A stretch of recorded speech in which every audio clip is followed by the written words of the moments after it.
అసలు ప్రపంచ వాణిజ్యానికి జీవనాడి అయిన ఈ సముద్ర మార్గాలను ఎవరు నియంత్రిస్తున్నారు? హిందూ మహాసముద్రం ఇప్పుడు ఒక పెద్ద భౌగోళిక రాజకీయ చదరంగంగా మారిపోయిందన్న విషయం మనందరికీ తెలిసిందే. అయితే ఈ మారుతున్న సమీకరణాల్లో ఎవరిది పైచేయి? రండి, ఈ వివరణాత్మక విశ్లేషణలో మనం ఈ అంశాన్ని మూలాల ద్వారా లోతుగా పరిశీలిద్దాం. ఈరోజు మనం ప్రాజెక్ట్ 17A గురించి మాట్లాడుకోబోతున్నాం. ఇవి భారతదేశపు సరికొత్త స్టెల్త్ హంటర్స్. ఈ యుద్ధనౌకలు వెనుకున్న వ్యూహాలు, టెక్నాలజీ మరియు ఇవి హిందూ మహాసముద్రంలో పవర్ బ్యాలెన్స్ను ఎలా మారుస్తున్నాయనే ఆసక్తికరమైన విషయాలను మనం ఇప్పుడు తెలుసుకుందాం. సరే, ముందుగా మనం ఏమేం చర్చించబోతున్నామో చూద్దాం. సముద్రంలో మారుతున్న పరిస్థితులు, ప్రాజెక్ట్ 17A పరిచయం, ఈ స్టెల్త్ హంటర్ల రూపకల్పన, ఆత్మనిర్భరత వైపు అడుగులు, మరియు చివరగా సముద్ర భద్రత ఇంకా భవిష్యత్తు. 1వ విభాగం సముద్రంలో మారుతున్న పరిస్థితులు, అలాగే వ్యూహాత్మక హిందూ మహాసముద్ర ప్రాంతం. భౌగోళికంగా చూసుకుంటే హిందూ మహాసముద్రంలో 4 అతి ముఖ్యమైన చోక్ పాయింట్స్ ఉన్నాయి. హార్ముజ్ జలసంధి, మలాఖా జలసంధి, బాబ్ ఎల్ మండెబ్ ఇంకా లాంబాగ్ జలసంధి. ఇవి ప్రపంచ వాణిజ్యానికి, ఎకానమీకి అసలైన జీవనాడులు. ఇక్కడ ఏ చిన్న డిస్టర్బెన్స్ జరిగినా సరే అది మొత్తం ప్రపంచ ఆర్థిక వ్యవస్థనే కుదిపేస్తుందని మూలాలు స్పష్టం చేస్తున్నాయి. మరిప్పుడున్న ప్రధాన సవాళ్లేంటి? ఇండోపసిఫిక్ ప్రాంతంలో ఒకవైపు చైనా తన నావికాదళ ఉనికిని, పోర్ట్ల నెట్వర్క్ను వేగంగా విస్తరిస్తోంది, ఇంకోవైపు పాకిస్తాన్ తమ నావికాదళాన్ని ఆధునీకరిస్తోంది. వీటికి తోడు సముద్రపు దొంగలు అంటే పైరసీ ముప్పు మళ్లీ పెరుగుతోంది. వాణిజ్య నౌకలకే కాదు, మన ఇంటర్నెట్కు ఆధారమైన సముద్రగర్భ కేబుల్స్కి కూడా ముప్పు పొంచి ఉంది. ఇన్ని సవాళ్ల మధ్య ఒక బలమైన పరిష్కారం ఎంతైనా అవసరం కదా. 2వ విభాగం ప్రాజెక్ట్ 17A పరిచయం, నీలగిరి క్లాస్ ఫ్రిగేట్స్. ఆ సవాళ్లకు సమాధానమే ఈ ప్రాజెక్ట్ 17A. ఏప్రిల్ 2026 నాటికి ఐఎన్ఎస్ మహేంద్రగిరితో కలుపుకుని మొత్తం 7 యుద్ధనౌకల నిర్మాణ ప్రణాళిక ఇది. ఇక్కడ మనం గమనిస్తే ఇంత భారీ ప్రాజెక్ట్ను 2 వేర్వేరు షిప్యార్డ్లు అంటే మజ్గావ్ డాక్ లిమిటెడ్ మరియు గార్డెన్ రిచ్ షిప్ బిల్డర్స్ చాలా అద్భుతమైన సమన్వయంతో చేపడుతున్నాయి. ఈ పర్వత శ్రేణుల పేర్లతో ఉన్న నౌకలు ఒక్కొక్కటిగా నావికాదళంలోకి అడుగుపెడుతున్నాయి.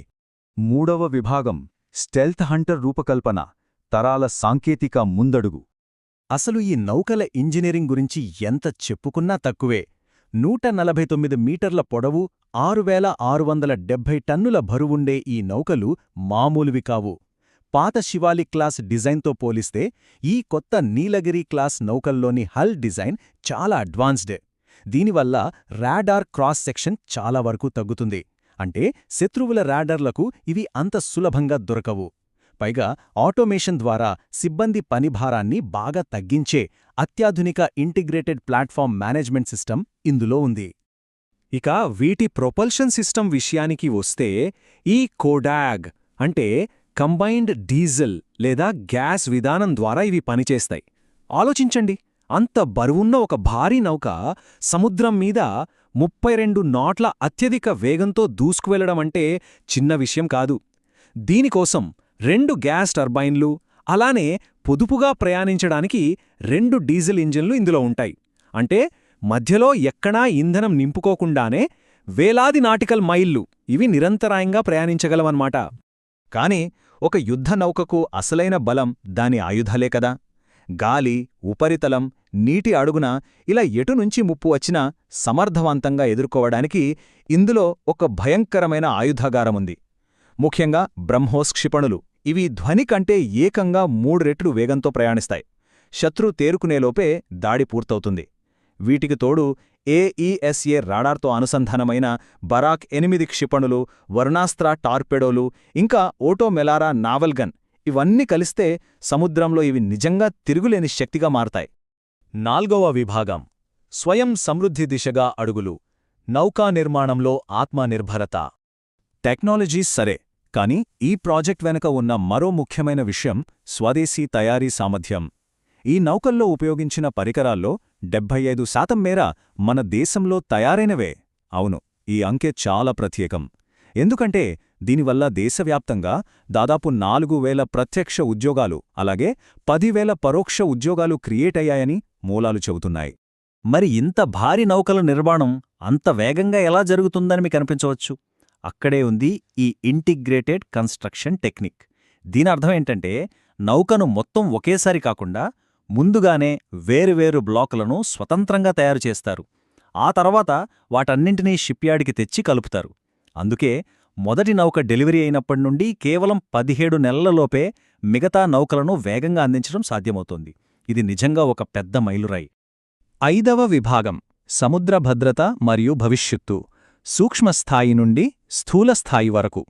ఇప్పుడు ఈ ఇంజనీరింగ్ వివరాల నుండి కాస్త బయటకొచ్చి మళ్లీ స్థూల భౌగోళిక రాజకీయాల గురించి ఆలోచిద్దాం. ఇన్ని ఆధునాతన ఫీచర్లున్న ఈ నౌకలు వాస్తవ ప్రపంచంలో ఎందుకు ఉపయోగపడతాయి? ఒకవైపు ఏవైనా ప్రకృతి విపత్తులు వచ్చినప్పుడు మొట్టమొదటిగా స్పందించడానికి ఇవి ముందుంటాయి. మరోవైపు హైజాక్ అయిన ఎంవి రుయెన్ నౌకను రక్షించినట్లుగా సముద్రపు దొంగలను అరికట్టి వాణిజ్య మార్గాలను రక్షిస్తాయి. ప్రధానంగా సాగర్ అంటే ఈ రీజియన్లో అందరికీ భద్రత మరియు వృద్ధి అనే విజన్ను అమలు చేస్తూ ఏ ఒక్క దేశం ఆధిపత్యం చెలాయించకుండా ఈ నౌకలు సమతుల్యతను కాపాడతాయి. ఇంజనీరింగ్ అద్భుతం నుండి అంతర్జాతీయ వ్యూహాల వరకు ఈరోజు మనం ఎన్నో విషయాలను మూలాల ద్వారా తెలుసుకున్నాం. మరి ముగింపులో ఒక ఆసక్తికరమైన ప్రశ్న: వేగంగా విస్తరిస్తున్న ఈ అత్యాధునిక స్టెల్త్ నౌకలు రాబోయే రోజుల్లో ఇండో-పసిఫిక్ ప్రాంతంలో పవర్ బ్యాలెన్స్ను ఎలా మారుస్తాయి? నావికాదళ సాంకేతికతకు, ప్రాంతీయ స్థిరత్వానికి మధ్య ఉన్న ఈ బంధం భవిష్యత్తును ఎటువైపు తీసుకువెళ్తుందో కదా? ఈ ఆలోచనతోనే ఈనాటి మన వివరణాత్మక విశ్లేషణను ఇక్కడితో ముగిద్దాం.